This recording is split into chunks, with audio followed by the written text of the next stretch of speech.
going on, everybody? For Jim Schneider A to Z, I'm Jim Schneider, and you're watching Shanghai A to Z.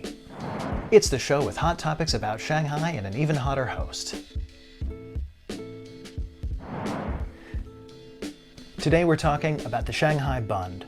If you've ever seen a photo of Shanghai's skyline, there's a very good chance that photo was taken from the Bund. It's probably the most visited tourist spot in the city, but it's also a popular hangout for locals. So what exactly is this so-called Bund? Where is it? How did it come to be? Why does it attract so many people? When? Who? What? Answers to these questions are coming up after a quick word from one of our sponsors. This episode of Shanghai A to Z is sponsored in part by Blonde Boy's Hot Sauce. Hey, if you know me, you know I love hot sauce, and Blonde Boy's is the best hot sauce you've never tried and never even heard of, because it doesn't exist. Blonde Boy's is the brainchild of myself and my business partner Josh, also blonde and also a lover of hot sauces. We love hot sauce so much we decided to talk about making our own. Blonde Boy's hypothetically comes in a variety of flavors and colors like our signature yellow, as well as red, green, and maybe even orange. Why not? Blonde Boy's potentially tastes amazing and strikes the perfect balance in texture. It probably wouldn't be super viscous and runny, but not so thick that it gets all gunky and gross around the rim of the bottle or jammed up in the dispenser, you know what I mean? Don't go looking for Blonde Boy's hot sauce in any store or on any internet website. You won't find it. But don't forget the name, Blonde Boy's. That's Blonde Boy's hot sauce. The taste is unreal. Okay, let's talk about the Shanghai Bund. Bund is a word that means embankment. It's pronounced Bund. And the Shanghai Bund is located on the west side of the Huangpu River. The Bund is a mile-long promenade that gives visitors a chance to take in panoramic views of some of Shanghai's most stunning architecture. From the dazzling modern skyscrapers east of the river in an area known as Pudong, to the colonial area buildings on the river's west side, known as Puxi. In fact, due to its proximity to a vast array of historical buildings, the Bund is also known as the Museum of Architecture. The Bund began as a British settlement in the mid-19th century, which soon became international after merging with an American settlement in 1863. Its earliest buildings were low-key offices for trading companies, but by the end of the early 20th century it was also home to a number of neoclassical and British colonial-style buildings and an increasing number of financial institutions. The Bund became a major financial center in East Asia, and with its accompanying flair for booze, jazz, glamour, and artistic inspiration, Shanghai earned the nickname Paris of the East. But Japanese invasion and the onset of World War II changed everything, and following World War II, China fully reclaimed the Bund. It's gone through various stages of form and function since then, but it is now seen as the undisputed symbol of Shanghai.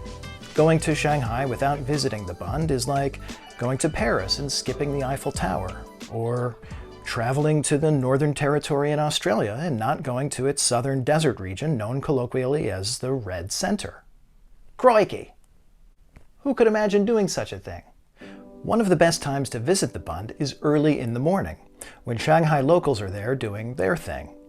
At this hour, you're likely to see a lot of people out running alongside the river, doing Tai Chi and other exercises with the beautiful backdrop of the Pudong skyline behind them, and other people flying kites and drones or snapping pictures of the sunrise. It's too early in the day for everyone's moods to be ruined by the heinous realities and responsibilities of daily life, so you can expect to be met by smiling faces and curious minds. If you're clearly from elsewhere, it's not uncommon to be approached by locals who want to have a quick chat.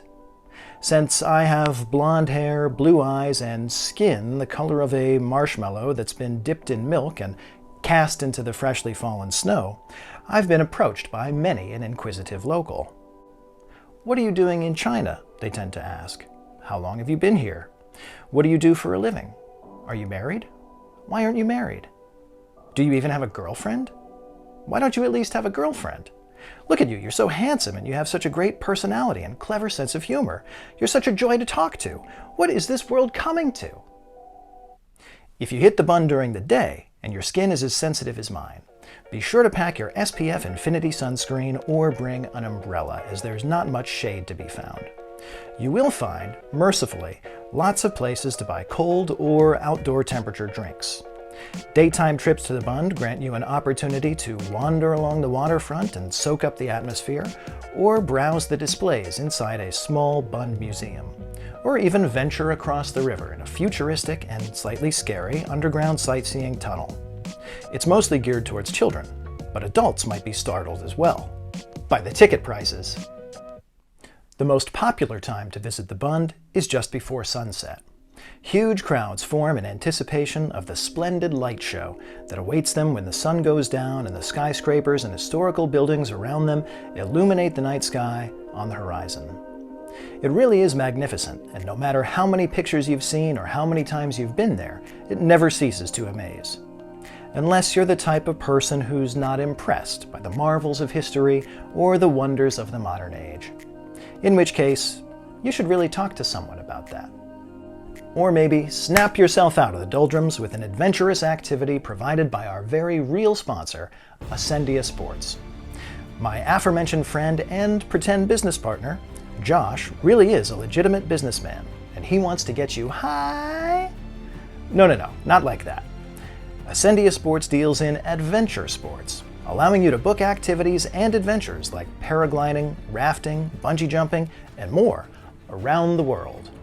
Visit ascendia-sports.com today and choose your adventure.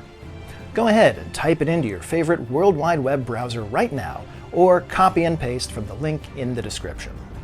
I'm actually looking at the site right now, and you know what? I'm loving it. I'm loving it. Oops, I probably shouldn't use that line. It's really good. It's really good. It's a well-made site. Check it out now and choose your adventure with Ascendia Sports.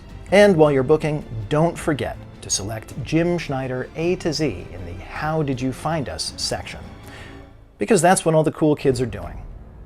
And I know you're a cool kid, or else you wouldn't be watching right now. One last thing before I go. Did you know you can watch another video from my channel on this same topic, but in Chinese? I've been studying Mandarin Chinese for a few years now, and my Chinese language skills are by no means perfect. But writing scripts in Mandarin and delivering them on camera is definitely helping me improve. Hopefully. If you're also studying Chinese, or if you just want to hear what it sounds like when I speak it, check out the Mandarin videos. While the topic is the same, the content is slightly different, and each video is only about 5 minutes long, with subtitles in your choice of simplified Chinese or English. Find the playlist called Shanghai A-Z (Mandarin) on my channel and practice your Chinese with me. 加油! Bye bye! See you next time.